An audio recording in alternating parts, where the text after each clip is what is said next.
Praise lord. మన ప్రభువును రక్షకుడైన యేసుక్రీస్తు పరిశుద్ధ నామంలో యేసుతో అనుదినం అనే ఈ పరిచర్య ద్వారా దేవుని యొక్క వాక్యాన్ని వింటున్న మీ అందరికీ నా హృదయపూర్వకమైన వందనములు. నా ప్రియ సహోదరి సహోదరుడా, చిన్న ప్రార్థన చేసుకుందాం.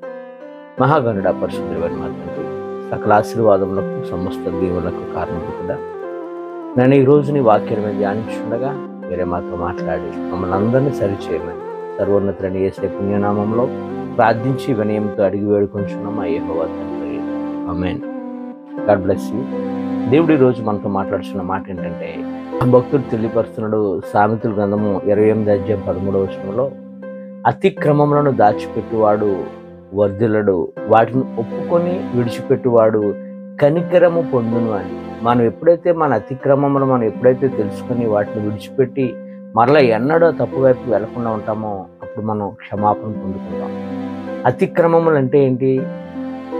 బైబిల్ ప్రకారం దేవుని యొక్క మాటను, దేవుని యొక్క ఆజ్ఞను మనం తిరస్కరించటం, దీనినే పాపమని కూడా అంటారు.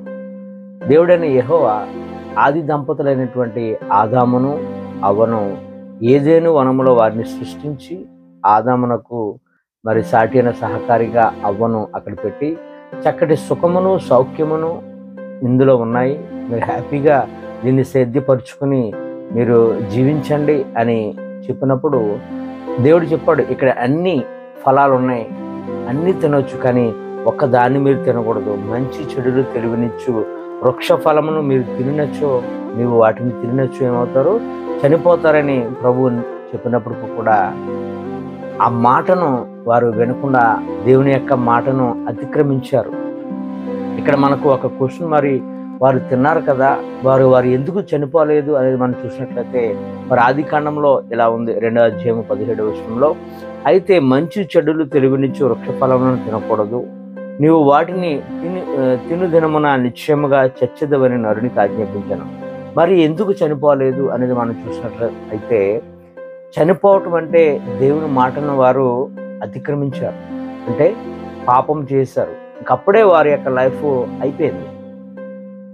ఒకవేళ వారు తినకుండా ఉండుంటే దేవుడు వారి దగ్గరికి వచ్చి ప్రతిరోజు కూడానట చల్లపూట వారితో చాలా ఆనందిస్తూ ఆడుకుని ఉండేవాడట. అలా ఉండేదేమో బహుశా వారు తినకుండా ఉండుంటే. మరి వారు తిన్నారు కనుకనే ఏమైంది? మరణమునకు చేరువైపోయారు, మరణమునకు దగ్గరైపోయారు. పాపము వారిలో ఎంటర్ అయిపోయింది. మరొక ఎగ్జాంపుల్ చూసినట్లయితే మనం బైబిల్లో దావీదు ఇశ్రాయేలుకు రాజుగా ఉన్నాడు, రాజుగా ఏలుతున్నాడు. రాజులు యుద్ధానికి వెళ్ళే సమయంలో ఎవరో రాజులు ఇంటి దగ్గర ఉండరు, యుద్ధ భూమిలో ఉంటారు, వారి దేశం యొక్క ప్రతిష్టను కాపాడుకోవడానికి. కానీ దావీదు యుద్ధానికి వెళ్ళవలసిన సమయంలో యుద్ధానికి వెళ్లకుండా మరి ఇంటి దగ్గర ఉంటూ ఒంటరిగా ఉన్నాడు. అందులో కూడా మేడ మీద అటు ఇటు తిరుగుతూ ఉన్నాడు. మరి స్నానం చేస్తున్నటువంటి బెత్షెబ కనబడగానే ఆయనలోనికి పాపము ఎంటర్ అయింది. అప్పటికి దావీదు దేవుని యొక్క హృదయానుసారుడు, దేవుని యొక్క హృదయాన్ని గెలుచుకున్నవాడు. కానీ ఆ టైంలో అతనిలో ఏమైందంటే పాపపు కోరికలు, కామపు కోరికలు పుట్టాయి.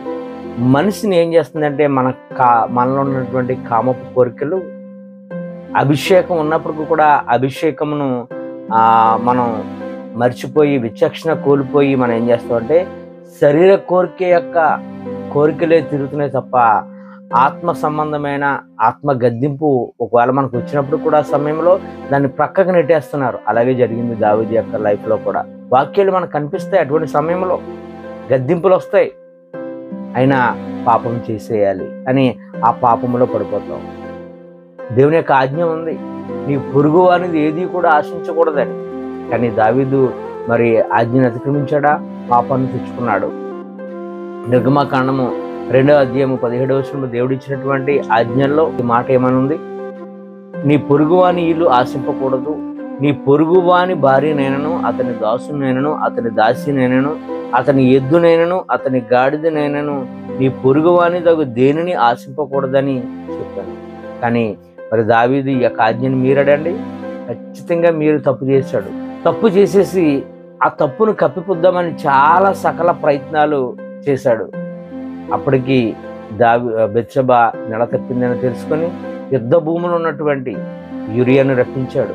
యూరియాను రప్పించి వెళ్ళి నీ ఇంటి దగ్గర హ్యాపీగా నీ భార్యతో గడుపు అంటే, మరి యూరియా ఎంతో నమ్మకస్తుడు కనుక తన ప్రాణాలని యుద్ధంలో పెట్టాడు. ప్రాణాలను లెక్క చేయకుండా యుద్ధానికి వెళ్ళాడు. అంత నమ్మకంగా దేశం కొరకు అంత చక్కటి హృదయాన్ని కలిగినటువంటి యూరియా రప్పిస్తే యూరియా వెళ్ళలేదు. వెళ్ళకుండా దావీదు ఇంటి వద్దనే ఉండిపోయాడు.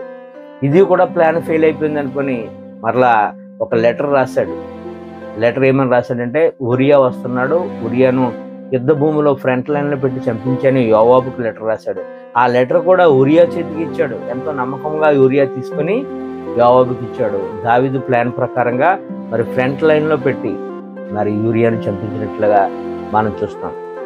దావీదు చేసిన పాపమును దాచేద్దామని ప్రయత్నం చేశాడు. నిజానికండి ఒక తప్పు చేస్తే ఆ తప్పును కప్పిపుచ్చుకోవడానికి 100 తప్పులు 100 అబద్ధాలు ఆడవలసిన పరిస్థితి వస్తుంది. అంత కర్మ మనకు రాకూడదు. దేవుని కుమారులుగా మన దేవుడు నీతిమంతుడు, ఆయన పరిశుద్ధుడు కనుక మనం కూడా పరిశుద్ధంగా జీవించే దేవుని యొక్క బాటలో నడవాలి. మరి దావీదు దాన్ని కవర్ చేసుకోవడానికి ఏం చేశాడు? చాలా రకాలుగా ప్రయత్నించాడు. దేవునికి చాలా దూరం అయిపోయాడు. మరి దేవుడు విడిచిపెట్టేశాడు దావీదును, దావీదు చేసిన పాపమునకు. ఆ తర్వాత ప్రవక్త అయినటువంటి నాతాను వచ్చాడు.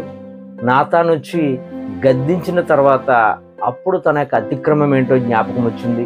వెంటనే పశ్చాత్తాపడ్డాడు. అప్పటికి కూడా దేవుడు దావీదును రకరకాలుగా శిక్షించినట్లుగా మనం చూస్తాం. అనేకమైన ఇబ్బందులు గురి చేసినట్లుగా మనం చూస్తాం. కనుక మన అతిక్రమం ఏమైతే ఉన్నాయో నా ప్రియ సహోదరుడా, దాన్ని దాచడానికి ప్రయత్నించొద్దు.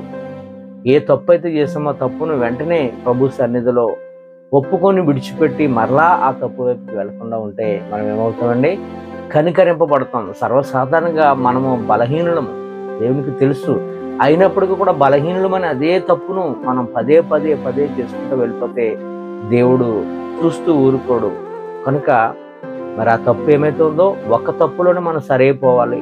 మరలా ఆ తప్పు వైపు వెళ్లకుండా ఉంటే దేవుని యొక్క కృపగల హస్తాల కింద మనం కనికరింపబడతాం. ఈ కొద్ది మాటలు దేవుడు మనందరి జీవితంలో నెరవేర్చునుగాక. ఆమేన్. God bless you.